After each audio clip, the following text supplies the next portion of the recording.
blow the diodes. We're talking about one photon. I don't feel like people take this topic seriously. It makes me upset. Just wear glasses. Just buy glasses and wear them, guys. Yeah. What if the moon is in retrograde and lands on the surface and I won the lottery yesterday and I drank nothing but water for the last 3 weeks? Then can I take off my safety glasses? Yes. No. Oh wait, no, I was way off. I don't understand people will do anything. They'll do anything. I'm gonna add to that. On the safety glasses. I don't understand it. Since we're on the safety topic, if you're gonna spend, It's out.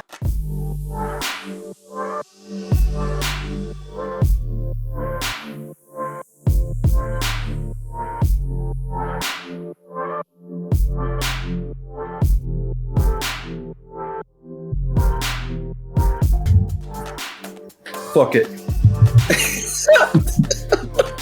What's up, everybody, and welcome to another source of the Laser Episode Podcast.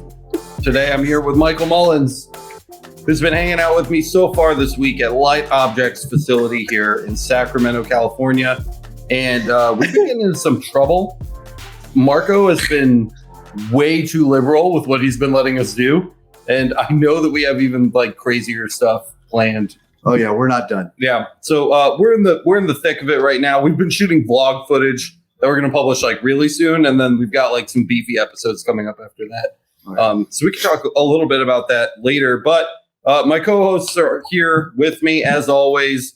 We got Matt, we got Boyce, we got Mr. Kyle. What's going on, gentlemen? How are you? Hello. what's up? Another day. Everybody doing good? Let's Spring break, baby. Just before the show, Matt, you were telling Michael about a job you were doing, and I told you to shut your whore mouth because I said save it for the episode, please. Actually, he very politely went, "Hey, bud, I appreciate you as a person and as a kind soul. Could you please wait to share that with the group?" And I was like, "You got it, buddy." But then he put on his persona. But anyway, actually, no, he told me to shut my fucking mouth. But anyways, yeah, so this week I had a couple of people reach out to me like before break and so it's spring break, and long story short, I've been able to tell people no this week, which was a really nice feeling. Not just because I like telling people no, but because like I know I'm okay enough to say no and enjoy my family this week. So it's kind of cool. So today, instead of working on lasering a lock for somebody, which, she said, no problem, we can do it next week. I was able to just go have fun and go for a walk. We went on a hike. Yeah. So nice. Other than that, just the usual things I've got lined up for some after bedtime, like when the kids go to bed and stuff. I've got charcuterie boards, some cups. I guess that lock is coming up next week. It's like a brass lock, I think. So it should be fun. Yeah, Miranda's proud of me for establishing boundaries. Nice. I'm awesome. So, yep. Good for you. I still don't know how to do that. Yeah, it was Kyle. Weird. It was weird to say no, though. Yeah. I was just like, maybe next week. Yeah, it still wasn't boundaries. Yeah. Anyways, what about you guys, Boyce? You got anything rolling in the shop? No, I'm just. I gotta do a couple of hundred of these business cards this weekend. Oh shit! Just a couple. Yeah, just a couple hundred. It's gonna take me an entire day, but I'll sit here and do them. Heck yeah, dude! How'd you think $1 a card is a fair charge? But two-sided or one? For 100 of them? Two sides. They all two sides? Are they all the same or are they different? All the same. No, you should be charging more. Dollar side. I don't know where he's in Michigan, man. Well, it depends. You know what we always say on here, dude. It depends on your local market, what the market will bear. I think you're close. Maybe $1.50. I usually do $1 for one side and then $1.50 for two. Are they the 0.2s? Oh yeah, that's important too. How thick are they? Are they the skinny boys or are they the big ones? 0.2, 0.4, 0.8. The skinny ones. Yeah, I $1.50. Maybe $1.50. It took me a long time to turn off my California brain. Yeah, because when I learned the business part of this, everything's more expensive in California. You go somewhere like Michigan, dude, it's like way cheaper. And people in Rochester were like, excuse me? Like, how much did they cost? You know what I mean? And they're like I not can used see to that. it. So, well, for Was me, that for the engraving or was that for the card too? the card and the engraving, yes. $1.50. I for would have done it. 100 of them? No, per card. Yeah, I'm saying, but what's the total Quantity wise? Well, she wants 300 eventually, but she's going to start with just 100 and see how fast they go out. Then she's going to order a couple more 100 after that. But I think I thought $1 was per card to start with is kind of what get the juices flowing. Mm-hmm. You know, like that. You always take a little less on that. If you want to increase your prices later, man, just say we can try these at $1 a piece, and then we'll go from there next time. We'll see how that works out based on how much time I spend working on your project. And I think, like you said, the thicker the card, I could also justify it a little better too. So, you know what, I'll just buy the next card up, which is incremental increase in cost to buy it. Yeah. You know, so it's another way of maybe justifying I just charge cost for the card and then charge $1 per side or $1.50 for 2 sides. So basically they're paying me to do the sit there, wait, flip, adjust, change. So that's it. Yep. That's kind of a good idea too. Maybe charge them, like make an invoice line item for materials and charge them what you paid for the cards, and then the $1 or $1.50 on top of that. You know, that way your cards aren't even, despite the very small per card cost, are not coming out of the total. And that's where you just tell them, like, you're paying like a premium, but that's the impact that you're going to have with your customers. Because I can tell you, every time I've given someone a 0.8 millimeter card and it drops on the table with a clunk, they're always like, what the hell is this? And I'm like, that's my business card. And I have to explain to them that this is a chunk o' metal. And they're just like, I swear, like, it's awesome. And like, they literally turn to their friends like, dude, listen to this. Ka-chung, ka-chung.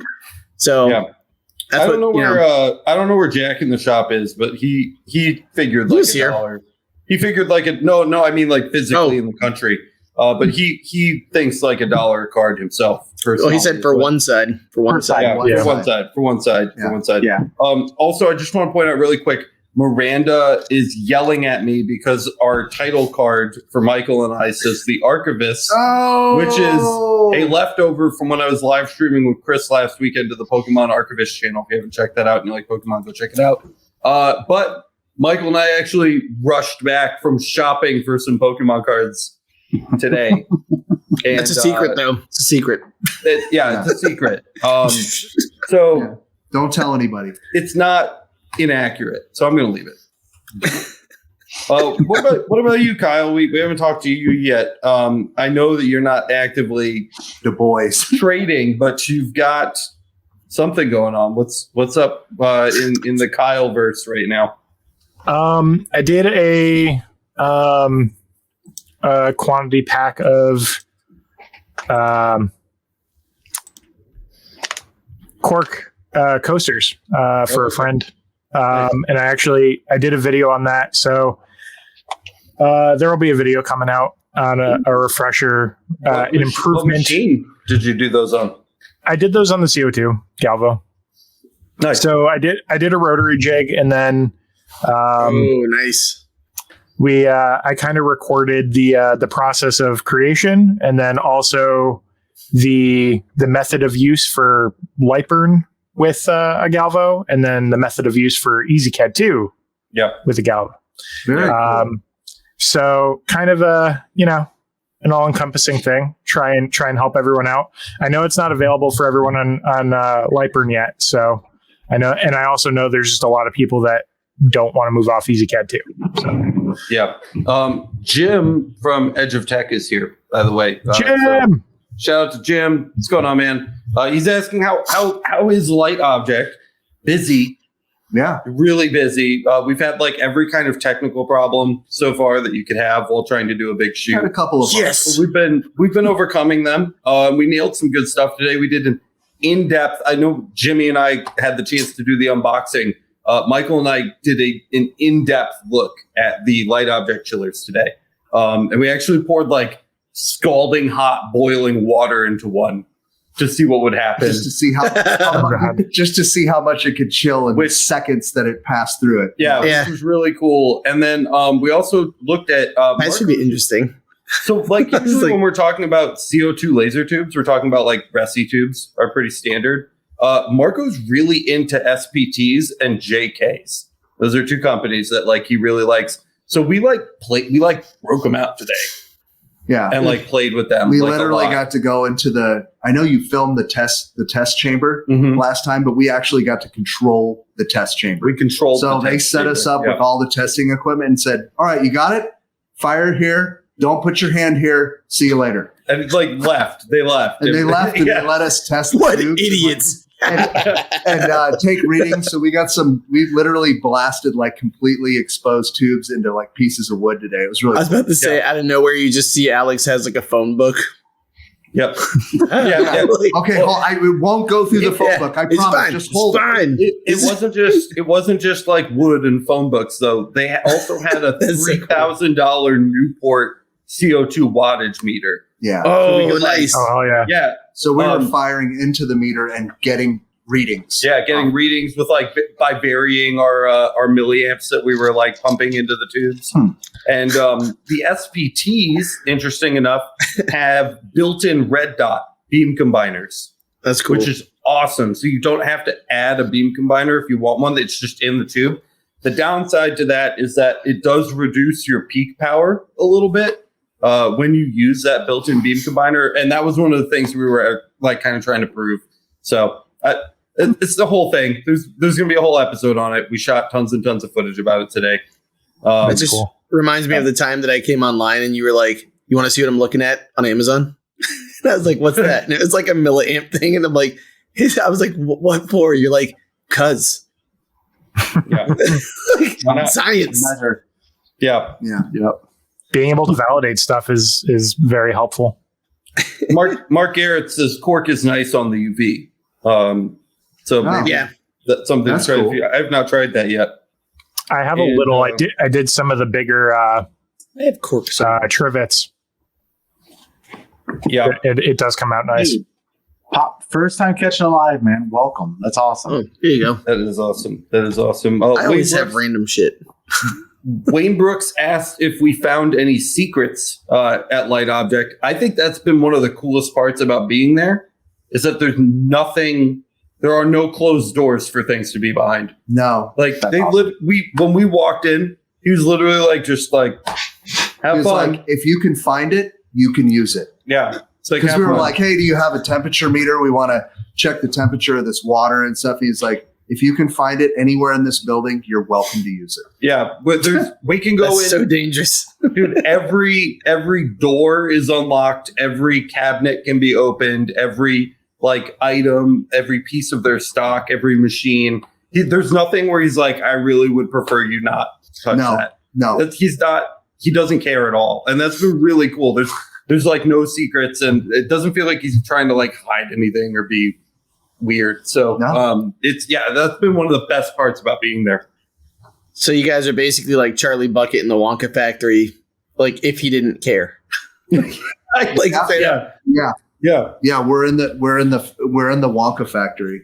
By the way, here's cork on a UV. If you wanted to see it, it's pretty good. Yeah, like really crisp and nice. Oh yeah, and it's like really. There you go. So really nice.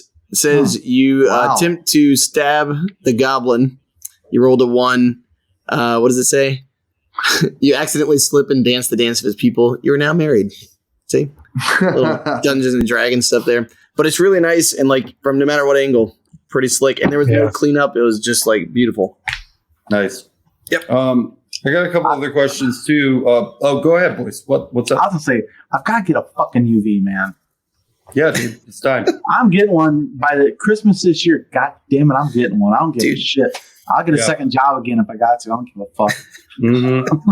I'll go sling some fucking beer again. And Bob Richardson says he's planning to order from LightObject a Legend he's hoping for. Oh, well. And nice. He says, will you guys be looking at any of the CO2s? Yeah, you could say that. You could say that. We're going to be looking at. We sat down with Joel pretty early on yesterday, and we were like, what in your stock is staying? Like, what's being phased out? What's old? What's new? Like, what's coming? What's like a permanent fixture of your inventory? Because we don't want to waste time on anything that's not going to be like sold for a long time. Yeah. So the big 3 that we're going to be spending a lot of time with are the Ranger, the Falcon, and the Legend. And the Legend. Is that right? The Falcon was the middle one. And the Legend. So things like the Mirage, the Titan, they're all getting phased out. They're kind of slimming down and really focusing their product line. So we want to kind of reflect that in what we end up trying to cover while we're there. And again, nothing's off the table. So Michael and I went to Big Lots yesterday and hammed out. We hammed out on stuff. We're going to be doing all kinds of testing. We're going to be checking out the tubes, wiring, different electronic components. LightObject makes their own power supplies for their lasers, which is pretty cool. That's so pretty we'll be getting into that a little bit too. So yes, to long answer to a short question, we will be definitely looking into those. I was going to add a question to that. So for people who don't know, the Ranger, the Falcon, and the Legend are the big ones. But what was the price on the Rangers? I think $4K, around 4. The Ranger is right around 4. And all the way to the top is, what's the Legend looking at for a standard Legend? I'm pulling it up for you right now. Just because I know people have asked about that the last 2 episodes, they were kind of curious about that. Yeah, so for the Legend, which is a 900 by 600 machine, it's around 36 inches by 24 inches. It's basically twice as much, so you're looking at 7.9. That's a super good price. That's cheaper than the Mirror 9. And then for the Legend, which is a 1200 by 900 system, I cannot stress how big that is. That's huge. That's 3 foot by 4 foot. Yeah, it's basically like a flat size machine. You're looking at 9.2 to get into that's one of still those. So and dude, good. That's a great budget. Look out. I tried to explain this to Michael, and I think you get it now because you were there. Oh yeah, these pictures on their website don't do these machines any justice at all. No, they're so pretty. They're really nice. They're really nice. It's really cool for me to be out here because I've been really wanting to get behind just something for my subscribers and people that are asking me all the time. But I feel like now that I'm actually touching it and I've got my head crawled up these machines like rear ends, I feel a lot better about what I'm recommending. So that was one of my primary goals of coming out here, is to really get a close hands-on look at these machines. The price is pretty damn nice, though. I saw the price. Talk about getting intimate. Pineapple. We were intimate with those chillers today, huh? It was a slippery and wet ordeal. I will say that much. Pineapple. I saw the question about the life expectancy for the SPT tubes. I read that. I don't have an answer. It's not on their website, but that's something I'll ask Marco tomorrow while we're shooting that segment, and I'll make sure that we include that in the final episode for you. Laser proctology. I like that one. That's Mark. Start the exhaust. Yep. Let's see here. Here we go. I got one from Willie. Yep. Willie asks, so does LightObject also use FMCO2 or just the glass tube? I think we kind of talked about that. Yeah, I've not seen any RF style frequency modulation tubes from them, but I know that Marco thinks that that's very interesting tech. I just don't think that Marco's very picky, man. Marco, he is. He likes things perfect and just the way that he wants them to be. Right. And he's not the guy that's just going to buy an RF tube and slap it in his machine. No, he'd rather focus on, it seems to me, the things that he has available to him and making those the best that he can deliver. Yeah. And I'm sure if he found an RF tube or a company that sells an RF tube that he really, really likes, he would be interested in putting them into the machines for a very specific reason. Right. And I don't think that he's found one that meets his incredibly high standards. No. Yeah. So I don't know. That's a great question. I'd love to ask him about that. I got Marco's two things. Pretty value focused too. So if it's not meeting his standards for being of value to the end user too, he's not going to include it just because. Yeah, RF tubes are expensive. Yeah. Two things for you real quick. They are. So Bob Richardson made a good point. Going from the Falcon to the Legend costs you less than $1,000 for 100 watts, which is a good catch. So that's a really reasonable deal to jump up the notch. But this is a question more for Michael or a comment for Michael, and I'd love to see you research this while you're out there. Yeah. Bob said, the only option I wish they offered was a built-in cam, so I don't have to mess with adding one. And I know you've got thoughts on that. Maybe you could talk to him, or like, what are your thoughts on that? Yeah. I didn't see any like ready to go cams in any of these units, but they can be added. In fact, I saw a unit that they were already setting up with the Lightburn camera. Like, we literally opened the door of one of the units and they had the test grid in there. Yeah. So that tells me right away they've been messing around with adding the camera, if you want, to any of those systems. And as far as the camera goes, like, it's going to help you. Cameras are going to help you out in two ways, in my opinion. I do have an opinion on this. Oh yeah. If you need to register something, with the camera on a single object placed in the middle of the bed, it can really be helpful if your camera is set up properly. It can also really be helpful if you have a bunch of scrap material where you want to just get every little piece out of it, and you want to throw that piece that already has cuts left over from other jobs, and you want to cut more material out. It can be very fast for grabbing that extra material. But as far as like registering like 100 business cards on a bed and getting your graphic to line up on all those 100 business cards because of the fisheye, you're never going to do. That's not what the camera's for. It's not going to register properly. Yeah. And I would also want to mention again, that trace function, dude, that I was explaining. The trace function. So useful. That's very helpful. When you use Lightburn cameras specifically, you can trace the outline of objects that it sees within the bed, and it's just like incredibly helpful. I did not see or hear anything from the staff so far about shipping anything ready-made. Marco is full of surprises, but that's not one of the experiments that I really saw running outside of that test grid. No, I think, and that was a Lightburn test grid. It was like a very Lightburn specifically. Test grid. So I'm sure they're checking for like Lightburn camera compatibility, but as far as ready to go, like shipping them, I doubt it's on the radar. Maybe I'll ask Marco if he plans on shipping them with Lightburn cameras at some point.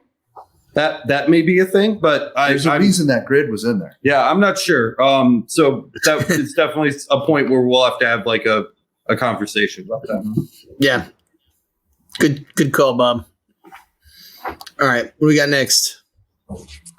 Robert Hodge says, question for anyone looking for a frequency chart that explains what frequency is expected to do what on objects. I'm sure it's subjective based on wattage and material. I mean, in general, right? The higher the frequency, the lower the pulse power in general. So I think it's less about how the different materials are going to react with different frequencies and more like what you're trying to accomplish with the beam. If you're trying to ablate with your beam, you would typically want to use a lower frequency so that you get those larger pulses and you're dealing more damage, if you will. Whereas if you're trying to simply mark a material, or anneal, right, or Z marks and things like that, you would want to use a higher frequency so you're heating the material without necessarily like engraving or ablating it. That's the general rule of thumb. Yeah, like lower frequency jackhammer, higher frequency surgical blade. Yeah. So you could expand on that with a chart, like a list of materials. Yeah, that would actually be cool. What does 25, 50, 100, and 150 do? And then you have a list of materials and how the frequency affects that. But you're also it's the triangle. It's not just the frequency. It's the speed and the power as well. And then your chart gets very big, very quickly. Very complicated. And kind of turns into a settings list at that point. I was about to I'm say, not against it, but it's, I think understanding the theory of what's happening with the beam is far more important to know and make decisions based on that knowledge than a specific memorization of any kind of like results on particular materials. I think the one thing that always sticks with me too is it's literally just a wave, right? So like someone was telling me one time, it's like hitting the surface that you're trying to engrave with the hammer. one time per thing, you're going to be able to strike really hard and knock the shit out of it with the lower frequency. And as you get higher, it's like you're doing this. You're going to be able to ting, ting, ting, ting, ting, but it's not really doing anything except kind of just working the surface. Yeah. So if that helps, another factor, and you guys kind of tickled on it a little bit, is the wattage of the laser, right? So if you pick any series from any maker, right? So we'll say JPT just because they're super familiar to us. A 30 watt laser from JPT is generally going to hit peak power around 25 to 30 frequency. A 50 to 60 watt laser is going to hit peak power around 35 to 40. 100 watt, you're hitting peak power at least at 200 Q pulse at about 75 frequency. So the more, in general, the more wattage you have, the higher the frequency band you can go to still get those big hits out of it. Which is why that's where the benefit is of moving up in the wattage ranges. You can get more work done at high frequency, and that's why it can chew out more at that rate. Yeah, and this is kind of a laser everything-ism at this point because I say it every week. But if you really want to see this applied and in action, go watch Lasered with me and Kyle, working with a whole host of different materials. In the base episode, it's certainly much more entertainment focused. But if you're on the LMA, we do have the director's cuts where we literally, it's just the raw footage with very little editing of Kyle and I talking about our decision-making process, guessing on what to do next. Kyle will be like, how about we raise the frequency a little? I think that might be a good idea. Oh yeah, that would be good on this material, blah, blah, blah. We get really into it. They're quite long episodes, but you get to watch us think through the problem as we're trying to like produce these great settings for the entertainment value of the actual show. The director's cut's premium. Even if you don't want to sign up for the LMA, the regular show on Lasered, every single time that the camera shows the laser bed and it's running a setting, those settings are down there and you can watch them change as we move from mark to mark to mark. And you can watch those marks evolve as we tweak things like the power, speed, and frequency. And I highly recommend Lasered for people that are interested in learning about that. Underwatched and really helpful for that. Yeah. Under released episode 2. But you know, dude, if it got more views, I'd be more motivated to continue editing it. But Fair it enough. doesn't get. By the way, it doesn't get a lot of eyes, and I'd rather focus on content that people want. So. Joking aside, because I know you guys kind of did it as like, hey, it was Christmas time and we were messing around. Same thing with the Oreos. When you guys were doing the Oreos, like like it doesn't matter what the substrate is. Yeah, that was gross. I know. I don't even want to think about the taste. But, listen, the whole thing that I'm saying is like, remember we were sitting there and I was like, I bet you if you did this with the frequency, and then you guys started playing frequency and speed, and it came out beautiful. Like, so that's just one of those things. And that's another. The live streams. They're long content, and people want information in short, bite-sized pieces. But I feel like the best way to learn about how the three settings work with one another is to watch the long-form content, because we're very often making mistakes and guessing and predicting where things are going to go and changing things really often. And the results are live right there in front of you. And all the live streams stay up. You can still go watch that Oreo video today. And that's the kind of stuff I think would make a really big difference. The discussion is very helpful. Yeah, if you're trying to get that kind of stuff down. Robert Hodge says, based on your comments on the frequency, can you also explain how and if the MOPA applies to your explanations? Awesome on the LMA suggestion, and yes, I'm a member. Yeah, great. So definitely check out the Laser Director Cuts, Robert, because that's a really great benefit the LMA members get that I don't talk about very often. MOPAs. So that's when the hammer explanation starts to break down, and we have to start thinking about things a little differently. So if you had a giant sponge, okay, like a memory foam mattress, and you're trying to soak the mattress, that's your material absorbing energy, okay, and you've got a hose, and the hose is running constantly. That's a continuous wave laser. The hose is just on. It's just running. Now we're going to add frequency into the mix. How often is the hose, right? The less often the hose squirts water, the more it can squirt. Because as the squirts get closer and closer together, you can't get as much water out onto the mattress. Okay? Yeah.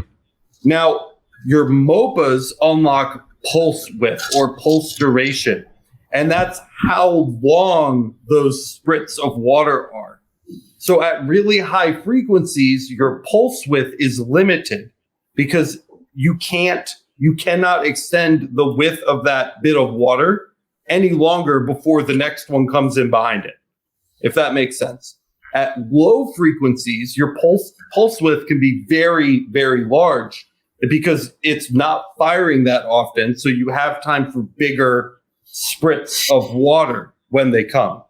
So your pulse width is how much water per pulse, and your frequency is how many pulses, and they affect one another greatly. So again, high frequency, low pulse duration, because you can only fit so much energy, so much water into the spritz before the next spritz comes out of the hose. Low frequency, you can go high or low on the pulse duration or pulse width. So the frequency is low enough that you can do long bits of water coming out of the hose before the next one begins again. And that all affects how wet your mattress gets in each area as you're moving the hose along it. So I like the water analogy for that, because with the hammer, it's how you hit it and then it's like, okay, you've hit it, but with the water, you can really talk about how those pulses are affected by changing the duration and frequency. They're very different things, but they're very intimately tied to one another. That's the best way I found to explain it. I hope that makes my 5-year-old son would absolutely know what you're talking about with mattresses and what this would be like. Hammers, scalpels, water hoses, and jackhammers. This is all the things. That's all you might know with fiber lasers. Yeah. Before we had the water explanation, I would describe it as you're using the tools that you have in your chest, the speed, the frequency, the power, everything, as ways to manipulate how you're heat treating the metal. Because at the end of the day, if you're blading, you're removing what you're coloring. You're not, you're not leaving behind the color. So that's the way I describe it in a very, very layman's terms way. Yeah, like you're making it blink again. Yep. Mark Garrett says you need to rebrand lasered as destroying or as learning what works instead of destroying things. Kyle and I already have a plan for that. It's called Lasered Labs, and we're going to do that at some point this year. We'll have Kyle out, and we're going to reshoot a whole new series, Laser Labs. That's going to entirely revolve around like learning in a laboratory environment. So that should be pretty fun. Great point by Laura from Laser of Love Creations. Now that we're halfway point, if you haven't smashed the like button yet, give it a smash. We'd appreciate it. Thank you, guys. Thank you, Laura. Let's see. Oh, yeah. Robert said, thanks. Surprised Matt didn't jump on all the innuendos. All the windows were closed tonight. There were no innuendos for me. Cubing Cracked said, do you guys have a video on theory? You help explain all of this. I just started and I'm using an 80 watt. A really important theory-based video that everybody should watch and is not underrated is the everything you need to know about Galvo lasers video. It's amazing. It's got a ton of information in it. It compares Galvos to gantries, explains their differences, talks about how different things like lenses and different wattages of power affect the different kind of materials you're able to work with. We talk about fiber, UV, and CO2, special things that make them similar, special things that make them different. It's a long, really, really jam-packed episode with just like a lot of really good information in it. So if you're just starting, I'd probably go hit that video up. I think you'd find it really helpful if you haven't seen it. I feel like that. Go ahead, Kyle. Go ahead. I was going to say that's precisely the reason why it's actually the first video in all three of the the pertinent Galvo related playlists too, is because there's so much info there that is kind of paramount to really understanding how the laser works. It's like when you walk into the tool shop and the guy's like, so what do you know about tools? And you're like, I need some. Like, that's like, well, great.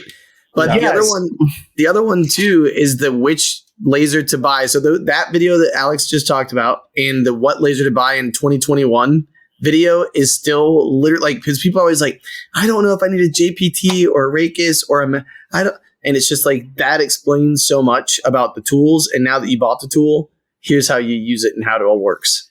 Those two right there. I will say, as time goes on, as every day that I wake up, I get a sliver closer to just straight up removing the which laser to buy in 2021 video. That one specifically is starting to show its age knowledge wise. There are some a good one for 2023. There are some things that are not quite.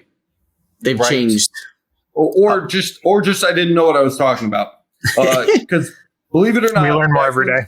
Oh yeah, learn more every single day. And when I started my channel, I pulled a lot of stuff out of my ass. So you can watch that one. Pinch of salt with it. Galvo Lasers 101. Like everything you need to know about Galvo Lasers. Really the key one. I'm glad you mentioned it, Matt. But it's starting to show its age a little bit. I just want to put that out there. Looking for the next question here. Well, I like it just because it's so succinct. Because like you said, everything is usually long content. That one's nice and to the point. Like, here's the info you need. Are there any options for upgrading a CO2 gantry to a Galvo? My CO2 boss laser is so slow. I wouldn't. It's not so much of an upgrade path as it is a complete rebuild, if that's what you're looking to do. Because they're just two completely different things. Everything about your machine except for the tube. That's what I was just going to say. The only thing you could start that project with is the tube. Yeah, you're just going to build a Galvo. Just buy one. You're just going to build a Galvo laser from scratch and then take your tube and put your tube in it.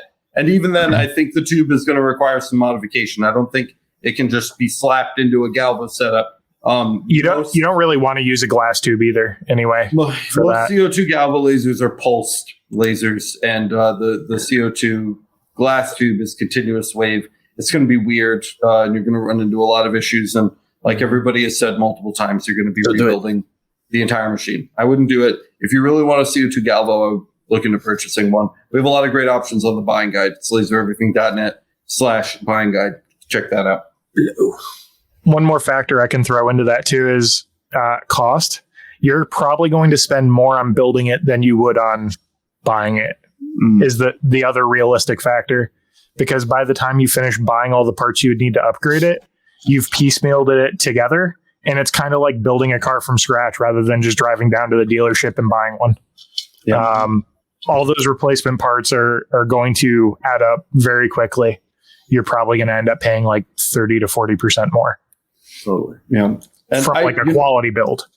Mm-hmm. I mentioned this a lot and talk about us because Pop's Custom Signs says, I have a CO2. I've had to turn down enough work that needs a fiber laser to convince me there's enough business in my area to justify buying one. Sure. That's usually what happens with these people. We had the fiber first. And then we were like, it's the opposite. Oh man, everybody can do organics. We should probably get a CO2 laser. Yeah. Never the case with anybody else. It's so weird, dude. Like literally everybody else starts with gantry. Yeah, with a gantry. Yep. Super weird. But great. I'm glad that that's the experience you're having. You should absolutely pick up a fiber laser. Yeah, 100%. 100%. For every gantry laser out there, for every fiber laser out there, there's 100 like CO2 gantries. And people still make a ridiculous amount of money with CO2 gantries. So there's plenty of space left in the Galvo game. I'd say 80% of my work comes from the CO2 gantry. For sure, man. Anybody have experience with the Pyburn rotary? I'm thinking about getting one. A bit bummed that it won't work with my Trotec CO2, but I have plans for CO2 Galvo. I have one. I haven't gotten to play with it yet. I'm supposed to be doing a big comparison of all the big name rotaries, and it's just not materialized. Yeah, 3 of them. We have the Mansfield, which is the budget option, the Pyburn, kind of the middle of the road, and then the Rotoboss. I've never seen a Mansfield. Hyper high end. It's basic. It's a $300 rotary. It's the least amount of money I would spend on a rotary tool. And feel good about it. Yeah. Very basic. It's got rollers and it's got a pincher and a stepper. I feel like one of the true tests of a rotary, just because I've worked with a few, is when it's done with the job. If you needed to correct something, does it actually go back to exactly where it was? The return to zero. The return to zero is something that I've noticed over the years has been off, even on one of the Epilogue rotaries, which is a really nice rotary. It's really hard to get that and it's become kind of my policy. Like, if I have to go back and go over an area again, like even with those nice rotaries, it's sketchy. It's sketchy. I have a question about that though, because like when you are, zapping it and it's going to town, that dust gets on the wheels and it loses traction. So I always wonder too if even that little bit of grip.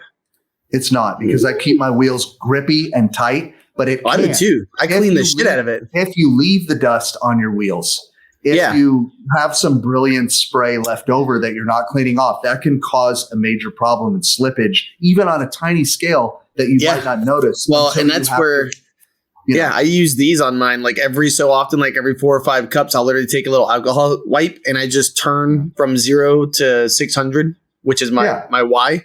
I just set it on one wheel and let it go, and I just clean it. And then I do the next wheel, the same thing. Because otherwise, I've noticed that you see that, and it's a pain in the ass. You should do that when you check all those out. See if all of them return to zero, right where it started. That is a huge selling point. Bob Richardson mentions I ordered the 60-watt Wisely that Kyle reviewed. Ooh, should be here this week. Very excited. That's great. You should love the Wisely. They're really great out over there. Shout out to Alio. Bo Designs says, I'd love to see a dual head machine, CO2 and fiber or UV. We will be looking at one at LightObject. It's called the Explorer, and it's a beast. It has a CO2 laser and a fiber laser, and it's designed for cutting. It's a monster. It's a monster. It's a monster, and it's sick. What's the bed size? 4 big 4x4. 4x4. Yeah. 4x4. Wow, half sheet. That's cool. Yeah, that's it's cool. Big. It's a big sucker. It would just barely fit in a garage. Yeah, it's big. Barely. It's not the cube. I could fit it in here. It's not a cube. It would barely fit. I could fit it in here. It's quite big, but we will be playing with that. And the other one. And what did he say? It was in the 45K range. The 45K range. Yeah, something like that. For taxes and shipping. I think that was for a kilowatt. For a kilowatt. Yeah. So I could fit it. The C500 Explorer, it has it's currently on sale. List price currently is $36,500, and then the kilowatt, the C1000, $42,950. That's what we were looking at, I think. Yeah. Yep. And there's another machine too. We'll also be checking out the Saturn II, which is a dual tube system, but in a different way. So it actually uses 250 watt. Were they SPTs or JKs? I think they were the JKs. I think they were the 150 watt, 250 watt JK laser tubes combined. They combined the tubes together to give you 300 watts of cutting power, and it will cut metal and organics, thin metals and organics with just CO2. Yep. And it's the Saturn, dude. It's another beast. Not the Explorer beastly, but it's a big boy. It's a big boy. So it has the ability, if you want to shut one of the tubes off and just use a lower, so you can get into the lower range for engraving, you can do that. Yep. Or you can turn both cannons on and just go full. Did it have to have oxygen and nitrogen for the metal? Just oxygen. Just oxygen. Okay. So like mild steel. Yes. Yeah, mild And steel. it will. The other That's thing, cool. it's got the same bed size as the Legend, so it's Oh. nice big bed. And unlike the Titan, which they are phasing out, it has an adjustable Z bed. So you Ooh, can that's actually awesome. raise or lower the bed the full length of the body of the machine. And the Saturn is something that he wants us to check out. while we're He there, too. specifically asked us to make sure we get into that. It's beautiful. It's all beautiful. I can't wait to touch all this stuff. I have a Look at lawnmower I can get rid of if you need somebody to test it. I'm just saying. So as far as like dual source machines go, we will be. That's sick. Hold on, check this one out. I just saw the Combo Panther. 10 foot by 5 foot, 2,000 watt CO2, 130 watt metal. Look at the fiber. That's a real big boy. So that's actually going to be replaced by the Glory Star. The Glory Star. The Glory Star, which is a brand spanking new complete fiber laser cutting system that Marco is trying desperately They're literally trying to assemble one in the warehouse right now by Friday. for us to use. Wait, you should be able to cut it and then engrave it in one pass? It'll Like, be is that the idea? I don't think it's an engraving It's a machine. It's cutting mostly machine. for cutting. So, Yeah, that's it. Okay. So, really but the designed for ability cutting. to put in wood, put in big sheets of, We did have a whatever. conversation today Right. about fiber gantries. And We did. We didn't have that conversation with Marco, but we were just talking about them existing in general, and we would like to bring it up to Marco and see if that's something that he'd be interested in the future. fiber gantry. Because there would be a lot of benefits to having one of those. Mhm. Something more like your red and black Omtech size machine, but with a fiber laser source, which would be incredibly useful. So we'll talk about that later. I see Jack in the shop, only $90,000. I was It's I was actually gonna not say- bad at all. I was going to say, It's a think lot about of what power. think about what a 50 watt fiber from Trotec costs, Right. and you're getting a more than a kilowatt more of cutting power, and probably 4 to 5 times the cutting area of that for the same price.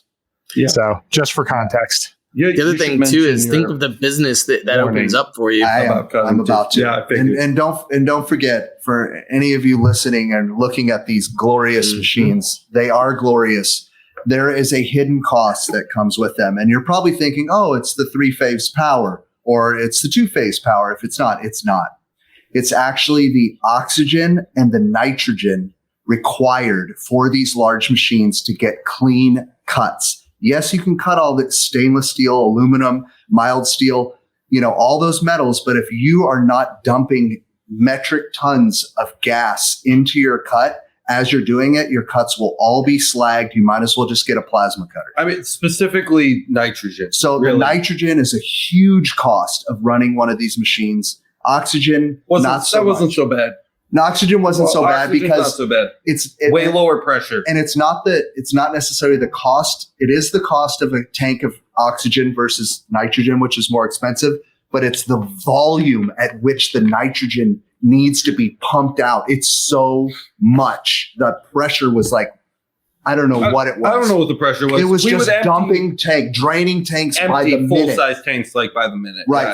So if you're going to get into this game, It's a lot. know that there is an exponential cost in gas to Consumables. Consumables. Yeah. Yeah. Yep. Jesus. Just be prepared for it. Be prepared for it if that's something you're seriously looking at. Yeah, totally. Absolutely. That's a variable cost. You can't forecast either. That's You the can't. problem. Well, Someone could and we come in talked and about say- that. Oh, good. Yeah. I was just saying, someone could come in one week and say, I need tons of stainless steel cut. There's nitrogen, Mhm. right? And then the next week you'd be like, hey, I just need some mild steel cut for some signs, right? That's Yeah. oxygen. So you And- just don't know. The other thing too is the variable cost that you just again don't consider. Like my brother bought the 4855 from Boss right before COVID hit, so that he could cut metal and stuff. And then oxygen. Good luck trying to get a tank oxygen. Good luck. And basically, he just sold it because he might as well have just had another laser like mine. So that's one of those things to consider. Like if you're in the middle of nowhere, how long does it take to get? Is that going to mess up your turnaround time and all that stuff? So, Yeah. anywho, I'm sure Business. you guys can agree, since you did have a fiber cutter.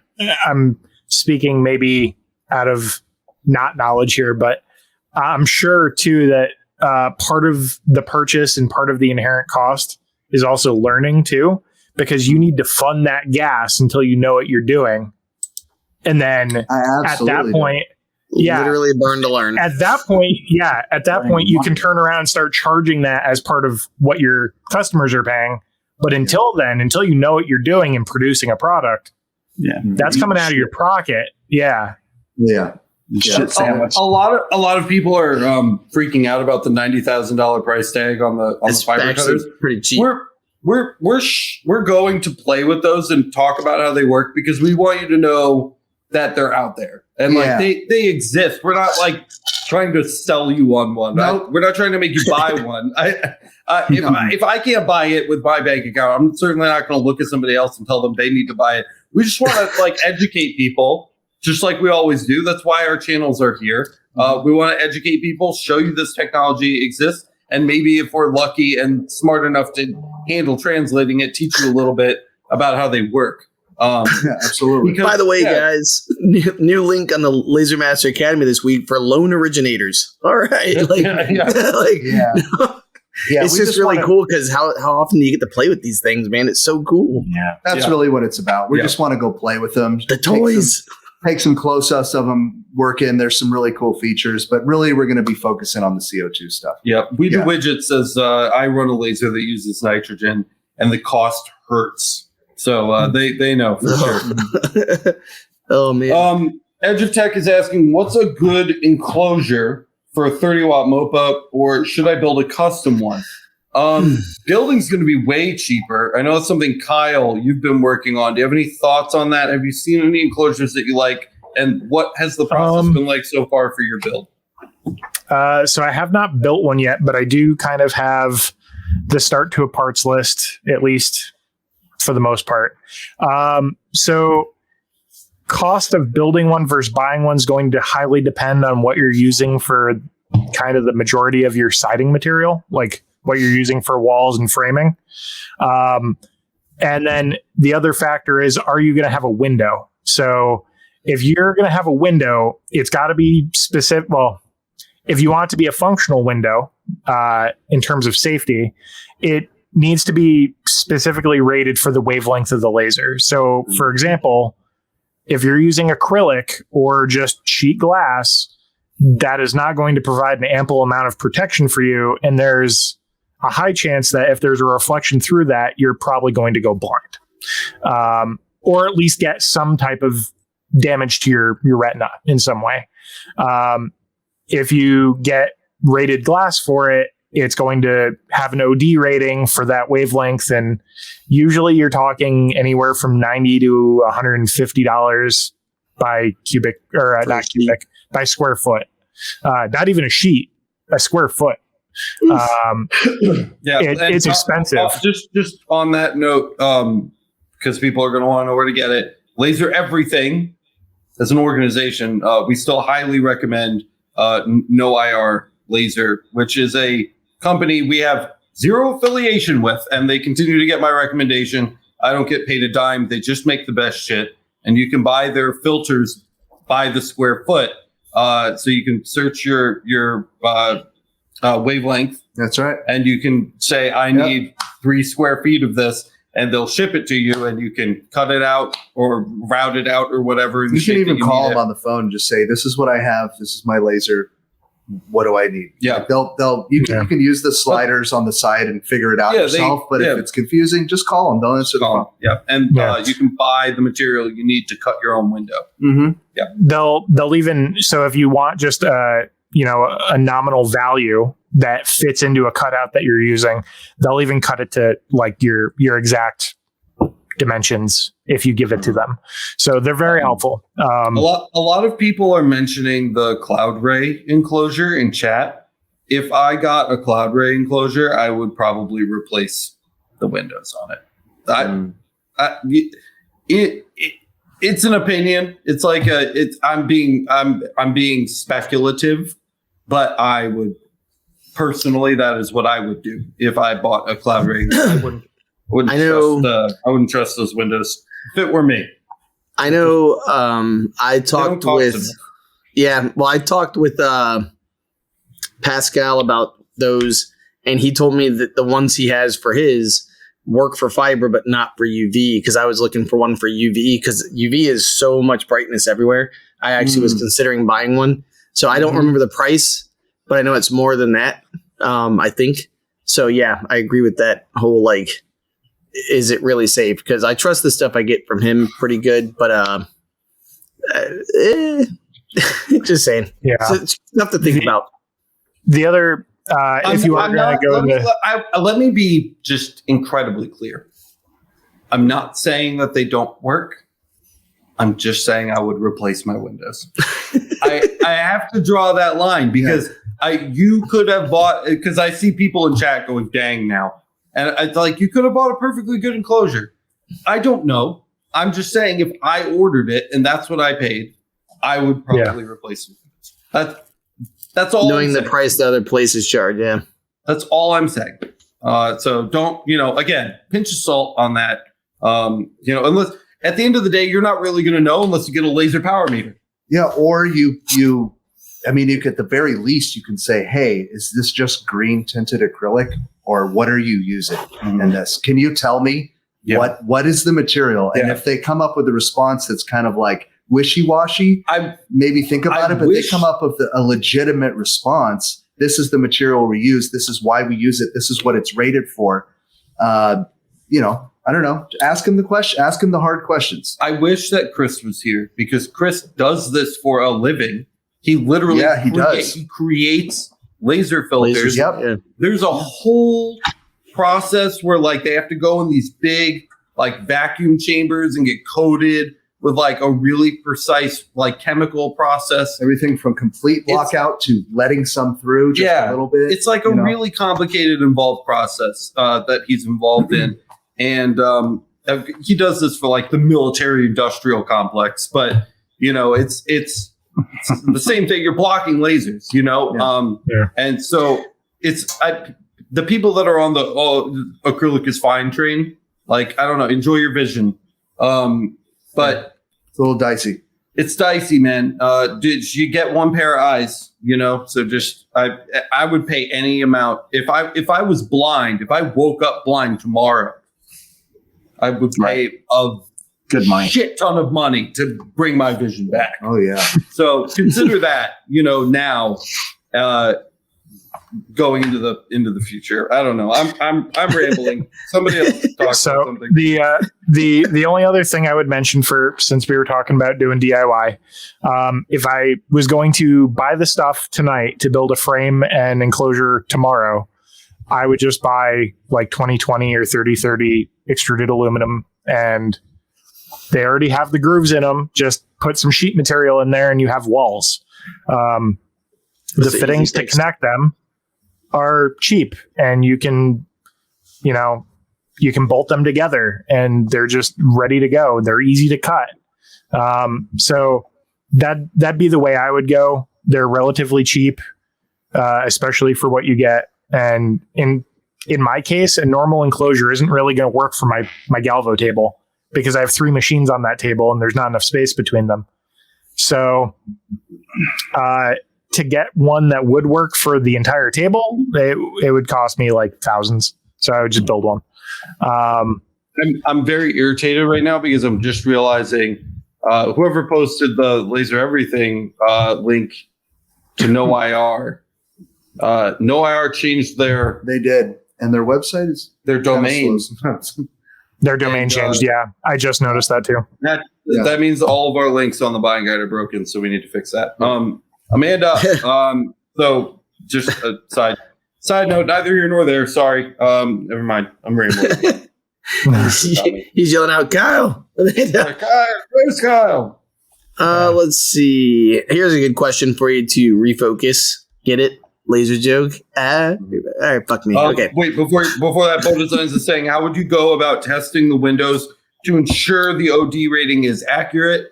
Chris has $2 million pieces of acrylic, or $2 million pieces of equipment. Thank you. That can only measure up to OD6. You're not doing it at home, so you have to buy from a trusted manufacturer, someone you're willing to pay, and you're going to put your safety in their hands. That's one of the many reasons why we buy from No IR. Again, neither of us have a professional relationship with them. We don't get paid a dime. We don't get anything from their sales. We don't have any handshake agreements, nothing.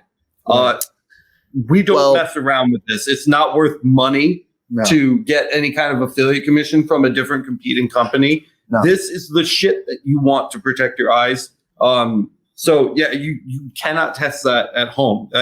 Chris can barely test it to a degree that we would think is marginally safe, OD6. And really you're looking for like OD7 plus for infrared and ultraviolet lasers. So I just wanted to shout that out because Bo asked. So.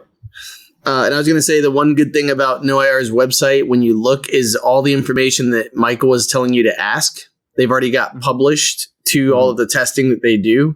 And it shows you the dips and the drop-offs. It shows you the materials, obviously without the special secret sauce, because otherwise anybody could make that shit.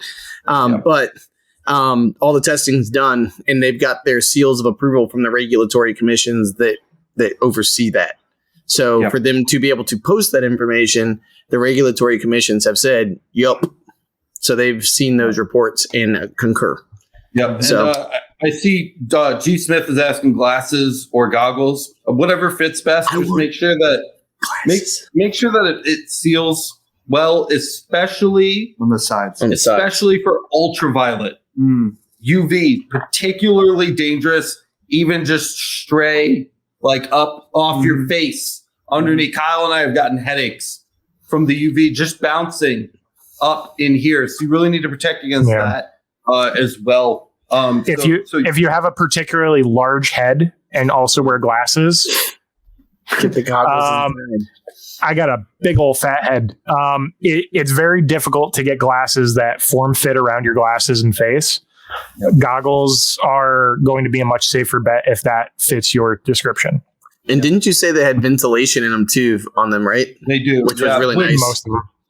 Again, I would probably keep closed for UV. I'm just saying that out loud. But, you really don't want any ultraviolet. Dude, the UV got me one time and it hurt so bad. Oof. Infrared light is lower energy than visible light. Okay, so we're talking like fiber lasers, CO2 lasers, and they can damage your eyes. But the ultraviolet light is a higher energy wave than visible light. And when you catch that, it's nasty. It's really bad for you. We know it melts our skin, right? We put on sunblock to block UV from the sun. Right, imagine what it's doing to an organ as sensitive to your eye when concentrated in the form of a laser. It's nasty shit. Be really careful with UV. And then the other thing that I wanted to mention too, let me see. Didn't we do a whole podcast episode on this, guys? Yes. Like eyewear, laser safety. We talked about it when Chris was on. Yeah, I would definitely go check that out. We should make a short of that. Yeah. I'm gonna go ahead and mention this one too. So Moss says, do you go blind right away or in time? The answer to that is yes. It's both. It can be a slow burn or it can be a fast burn. It kind of depends on how much of that wavelength is actually being reflected at your eye and how much is being caught before you blink. When Michael and I went to our training at LMT, the first thing they told us when they handed us our glasses before they even let us in the laser room was a story about a guy who had been using his fiber laser for like 5 years. And then one day he just looked down and he caught the flash at the wrong time. Blackout. He said there was an audible pop. Yep.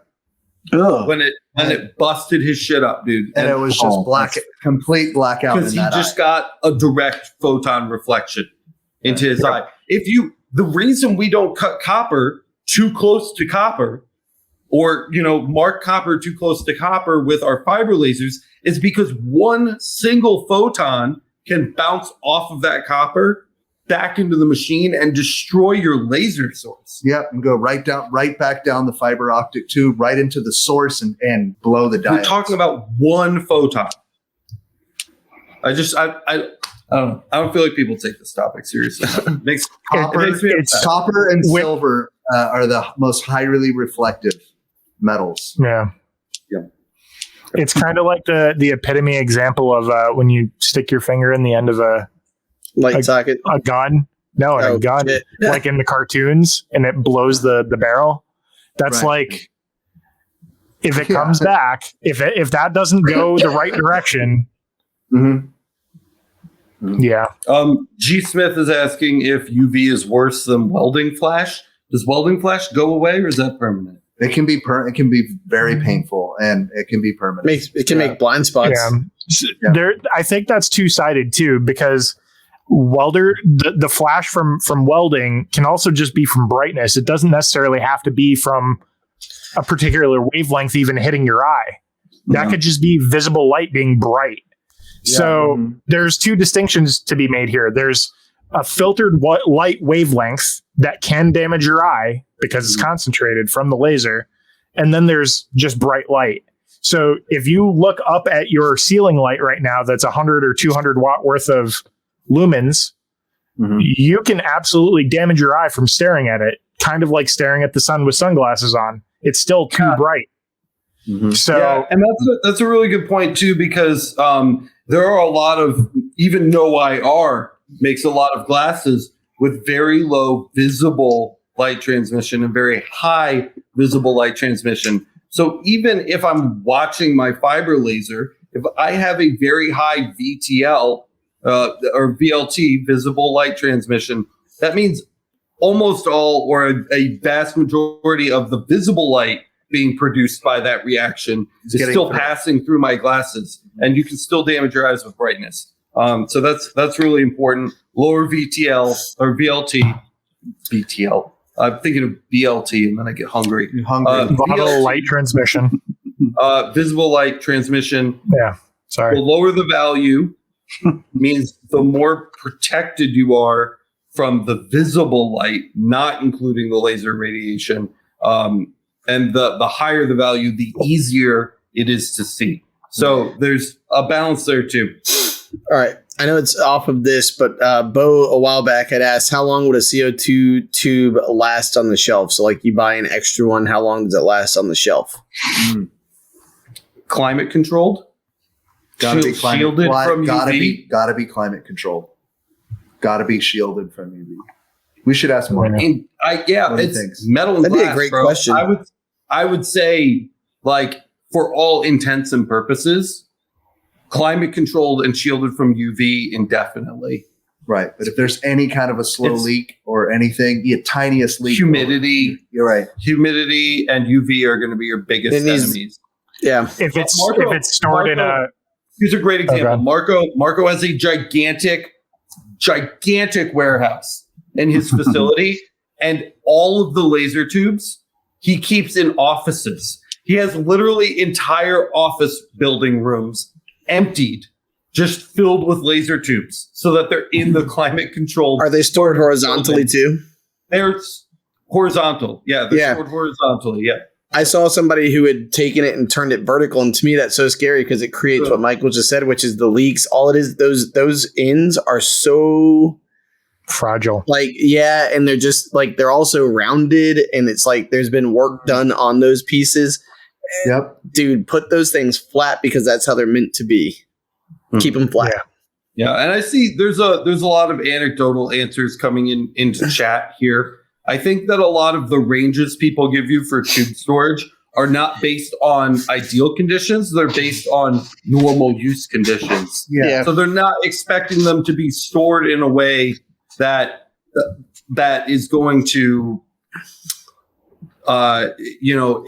make them last longer in storage. They're being stored in a way a normal user or a normal owner would store them. And that's where they're getting those figures. So I'm usually not going to buy a replacement tube until I absolutely need there's no tube shortage Someone told me don't buy it until you're going to replace it. Like, you can either be preemptive and say, I'm going to replace it because I know this is the third year of its use and it probably doesn't have much more juice, or, whatever. So, but that's one of the things that someone who I trust told me, which is, why buy it if you're not going to use it? Just Kyle and I talked a few episodes ago about things that you can and should buy more of.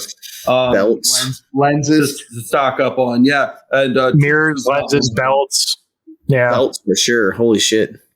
Also, Laura asked, not to get sucked back into eye protection, but I wanted to acknowledge but here we go. Question: is there any risk to watching laser work in videos? No, not beyond the normal risk of staring at a screen. So unless you're doing it for 2 hours or 12 hours rather a day, 2 inches from the monitor, you should be okay.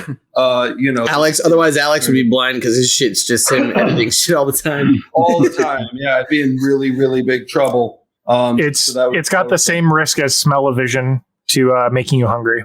Mm-hmm. And Marco just mentioned licking the screen. Flying Monkeys says, is the X-tool enclosure and the protective cover around the D1 laser head enough protection? No. The leaking diode light, especially because it's in the visible spectrum, that's a blue light laser. Turn the lights off in the room. Turn the lights off in the room and run the machine. If you see blue, you're not doing good. Yeah. I have a really good pair of glasses that block a very large amount of the diode spectrum. That's typically around 455 nanometers. The DBY from No IR. The DBY block UV, diode, and fiber, all OD6 plus or better. It's a great pair of glasses. I would check those out. And I don't know if I would. They're fairly passive too, in terms of like being able to see your computer screen and everything around you. They're kind of like would you describe them as like a smoky gray sunglass that's mostly visible? Those are the YG5s.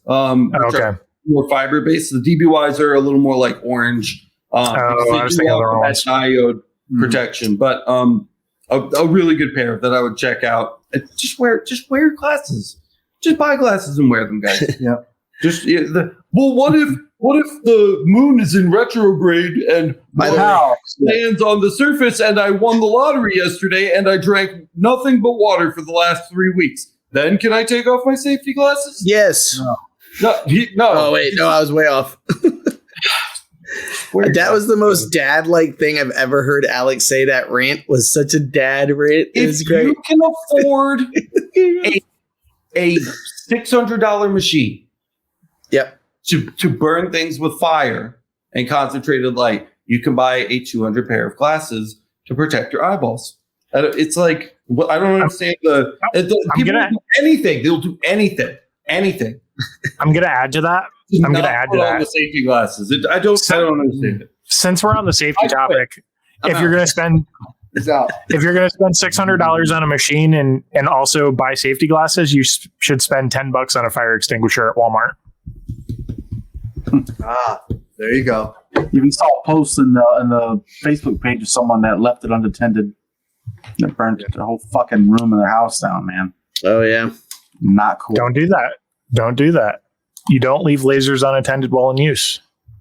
Also, there's another guy who I know over in the Laser Lounge this week, there was a post where one of the frequent, flyers of the Laser Lounge had posted that he had actually put linseed oil when he was finishing something, and he had just left it in the garage. And that's just, I know this is not laser related, but at the same time, same thing, just materials and having a plan for how you're going to use them, dispose of them. If you don't have a drying rack outside or you don't have a metal bucket to toss it in, it's like $30 for a metal bucket that has the fire bucket. So just saying, like, fires, especially when you've got so many jobs going, like I know how that goes. Like my shop looks like a fucking wreck right now. That's why the lights are off. I'm gonna spam through a couple of quick ones here. Willie Sims says, "Oh wow, I did not know copper can destroy a fiber laser. It's not just copper; it's literally any material is technically able to reflect the wavelength back. It's just a less of a likelihood. Yeah, right. It's a numbers game. Right. How reflective is brass versus copper? Brass is at least a portion copper, so it is reflective, just less so. Brass, if I recall, is zinc and copper, and bronze is copper and tin, I think. Maybe I have those backwards. Right. I think but they're both reflective, just less than copper, but probably more than steel. a lot more than steel. Yeah. Is a window necessary for an enclosure? Why not something like a grow tent with a camera jerry-rigged inside? Cameras or window is not necessary. Camera is an excellent choice and probably the preferred choice. Way cheaper. Be careful about. I'm still lost my voice from screaming about the Pokemon cards. The grow tent is something you want to be careful of. Make sure that the walls and floors are not made of something like PVC that or vinyl. Burn and give off like chlorine gas because a laser, I don't know. Just be careful. Just be careful. Make sure it's made out of a good material. Not just the enclosure, but the actual little tent poles that they give you. Some of those are actually made of straight up PVC. Usually they'll tell you they're fire safe. And usually that's a good indicator that they're probably not made of vinyl and PVC, but you can also check the MSDS on them or ask the manufacturer. Yeah, just something to be aware of. I know that it's very unlikely that your whole little tent is going to collapse and fall into the laser while it's running and set the whole thing on fire. But just, totally be aware. Be aware. Be aware. Did you guys see Flying Monkeys? What wavelength is Superman's laser eyes? Ooh. Yeah, I think it's like gamma, dude. Those are like gamma rays. I mean, he can X-ray stuff, so that's some hefty stuff right there. Yeah, I'm gonna go with 1090. I'm going like full nuclear, like he's straight up. The X-ray is like light mode, and he can like see through things. And then when he turns it up, the next high energy wave after X-ray, multi-spectrum, bro. Gamma. He's in control of all the spectrums. Yeah, crazy stuff. Whatever he needs. No matter what, you don't want to be on the business end of that. So, stay away. I love these conversations right there. I love that one. That's a great question. That's a great question. Humberto asks, speaking of laser tubes, what is the proper way to dispose of them? Definitely not the way Michael and I will be disposing of some laser tubes at LightObject this week. Just throw them away. It's just CO2 gas. You're not going to hurt anything. It's not like filled with mercury or like weird shit. Yeah, it's not like those shop light tubes, right? Where it's filled with like super poisonous gas and stuff. Yeah, are you not supposed to smash those against the wall? No, you're not. Oops. But the best, unless you want to clean up a bunch of gas. I would get a contractor note to high school me. Contractor bag, put it in there, pre-smash it, tie the bag up. Two contractor bags. Smash double bag it, and then put it in a second one. Yeah. After it's smashed. Yeah. Just like you should have smashed that like button. And then throw it away. Oh! Hey! Look at that. Willie Sim just gave me $10 for that amazing joke. That $10 has been sitting there, and I know. All right, that's fair. I tried. I reached. Thank you, Willie. Thanks, Willie. Thanks, Willie. And thank you, Humberto, for that question. That was a good one. Oh, God. Okay. Too much fun. Oh, damn. Right. Over an hour and 15. We're killing it. Mark Garrett's is saying some have radioactive ends, like Resi, for example. I can't confirm or deny that. Sounds like it could be true. Maybe we'll ask Marco about that while we. You're talking about maybe what the mirror's coated with, or I don't know. Lens. We'll have to ask Marco. Some of the see if he has any opinion about that. Maybe we can confirm or deny. We have a couple things from Marco now. Yeah, we have a big list, and I'm going to have to re-listen to this. Okay. To type them all out. Walk into that office tomorrow with one of those little radioactive meter things on your belt. When you walk into the little office room that they're in. Yeah. They probably have one there. Hey, if we can find it, we're welcome to use it. Yep, that's right. I want to look at this, by the way. So my California Air Tools started condensing a bunch of water, and it started pushing out onto my workpiece. Hooked it up to my Harbor Freight air dryer, pure dry air now. And what I was saying before I broke up with you guys was that's something, especially if you're in Florida, if you're in a garage, most workshops and like warehouses don't have AC and climate control. So definitely think about that. I'd love to see what system you use for that, or what do you guys take? What's your take on that? How much should you spend? I mean, you don't have to spend a ton, but if you're going to go with the cheap ones, you could even stick 2 in line with each other. I've seen that too. A couple $100. The passive ones. The Ranger setup that he was using to cut things earlier today. He has 2 in line. Yeah, he's using air dryers. Yep. Yeah, for that reason alone. Another factor is make sure that you are purging your bleeder valve on the bottom of your tank when you're done with it at the end of the day. Because if you're not, all it's doing is collecting that water from compressing the air down, and it's filling up your tank. And rusting the inside of your tank. Yeah, I was going to say. Over a long period of time, it can do that. There are two. On what level of tank you buy. There's 2 bellies too. There's an aluminum one. So California Air Tools does make an aluminum belly one, and they make a steel belly one. So you got to make sure. So if you didn't know, it costs an extra, I think $50 or $60, but if just for rust purposes. Yeah. So you don't want to have a blowout one day. Also, I know, is it on the buying guide, Alex or Kyle? Do you guys know the auto bleed valve? It's not on the buying guide, at least as of yet. Okay, because that'd be something else. If you guys don't know what an auto bleed valve is, you can literally set something at night or during the daytime to run an auto bleed where it just drains your system for you. So that sounds nice. Kyle, I'm assuming you know where that is, and we can maybe get a link to Amanda on that. I can find one. Yeah, perfect. Because I think Kyle and I talked about it one night, like ways to make the system better. Wasn't that us? Pretty sure it was. We're usually up until like 2. Less maintenance based and more passive, doing it itself based. Yeah, or even just flipping a switch. We'll get something like that added to the buying guide shortly. We did it every night. We did it drained the tank every night. We took turns. And then opened the bleed valve. Yeah, it would piss far. Sometimes, so depending on the time of the year, it would collect less or more. Yeah, and seriously, there were days where we would pull the pin on that and let it bleed out, and it would piss 30 feet. It would just go. Eventually, we just plugged our ears. 100-gallon tank. Eventually, we just plugged our ears, and I'd be like, "You ready?" He'd be like, "Yeah, I'm ready." About 3, 2, 1, go, and we just boom, and then just walk away and go lock the door and go home. So, do you want to know how I know that? Number 1, I have a steel bellied compressor, and also number 2, that you should not open it in a garage.